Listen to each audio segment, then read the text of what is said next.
অসম নেপালী সাহিত্য সভা কেন্দ্ৰীয় সমিতিৰ 16তম ত্ৰিবাৰ্ষিক অধিৱেশন লগতে সোণালী জয়ন্তীৰ সমাপন সমাৰোহ অহা 5, 6, 7, 8 ডিচেম্বৰত আমাৰ সৰুপথাৰ শিৱাজীৰাই সমন্বয় ক্ষেত্ৰত অনুষ্ঠিত হ'বলৈ গৈ আছে।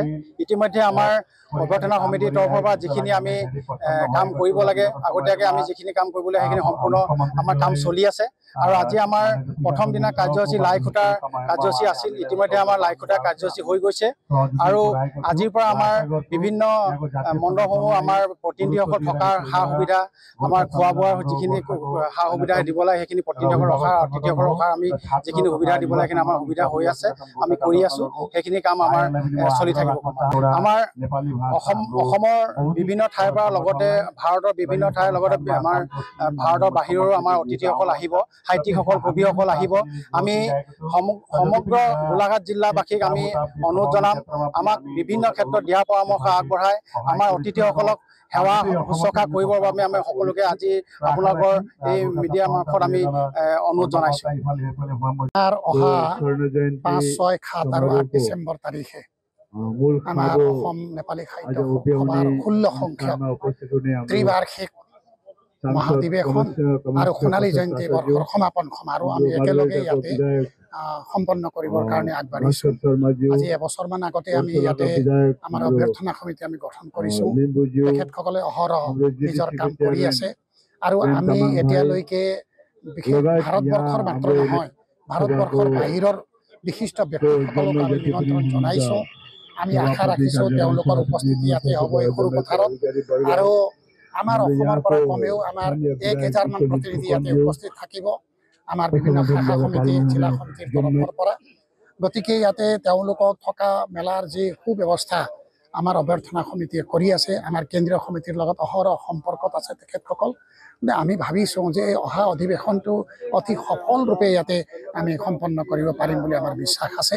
আৰু তাতে আমি যোৱা 25 অক্টোবৰ তাৰিখে অসমৰ মাননীয় মুখ্যমন্ত্ৰী ডক্টৰ হিমন্ত বিশ্ব শৰ্মা ডাঙৰীয়াক তেখেতৰ চৰকাৰী বাসভৱনত আমি লগ ধৰিছিলোঁ ৰাতিপুৱা। আৰু আচলতে আমাৰ অধিৱেশন 14, 15, 16, 17 নৱেম্বৰ 2024 তাৰিখত আছিল, কিন্তু মাননীয় মুখ্যমন্ত্ৰী মহোদয়ৰ সময়সূচীটো নিমিলাৰ কাৰণে তেখেতৰ লগত 25 অক্টোবৰত আমি আলোচনা কৰি পেলাই আমি কিছু পিছুৱাই দিব লগাত পৰিল আৰু 5, 6, 7 আমি ভাবিছোঁ আজি যিহেতু আজি 3জন বিধায়ক, এজন সাংসদ ইয়াতে উপস্থিত আছে আৰু মাননীয় মুখ্যমন্ত্ৰী মহোদয় ইয়াতে আহিব, যিহেতু আমি ভাবিছোঁ বা মানে বিশ্বৰ বিভিন্ন জেগাৰ পৰা বিশিষ্ট সাহিত্যিকসকল ইয়াতে যিহেতু আহিব, আমি ভাবিছোঁ যথেষ্ট সুন্দৰ, সৰ্বাংগীন সুন্দৰভাৱে আমাৰ অধিৱেশন হ'ব বুলি বিশ্বাস আমি ৰাখিছোঁ।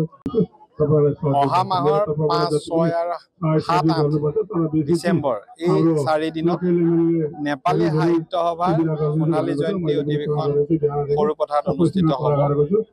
অসমৰ মাননীয় মুখ্যমন্ত্ৰী ডক্টৰ হিমন্ত বিশ্ব শৰ্মা ডাঙৰীয়াকে ধৰি বহুকেইজন বিশিষ্ট ব্যক্তিয়ে এই অনুষ্ঠানত অংশগ্ৰহণ কৰিব। আজি লাই খুঁটা স্থাপন অনুষ্ঠান আছিল। আমাৰ এই অনুষ্ঠানত কামাখ্যা প্ৰসাদ তাছা ডাঙৰীয়া, বিধায়ক ভাস্কৰ শৰ্মা ডাঙৰীয়া, বিধায়ক গণেশ লিম্বু ডাঙৰীয়াকে ধৰি গোৰ্খা জনগোষ্ঠীৰ বহু সংখ্যক ব্যক্তি, বিশিষ্ট ব্যক্তি ইয়াত উপস্থিত আছিল। আমি আশা কৰিছোঁ যে ইয়াত যিখন সোণালী জয়ন্তী অধিৱেশন অনুষ্ঠিত হ'ব, সৰ্বাংগ সুন্দৰভাৱে আমি অনুষ্ঠিত কৰিব পাৰিম। আৰু অতিথিক আপ্যায়ন কৰাৰ অভ্যাস সৰুপথাৰবাসীৰ আছে, গতিকে সৰুপথাৰবাসীয়ে সুন্দৰকৈ অতিথিক আপ্যায়ন কৰি এই অধিৱেশনখন সফল কৰিব, মই তাকে আশা কৰোঁ।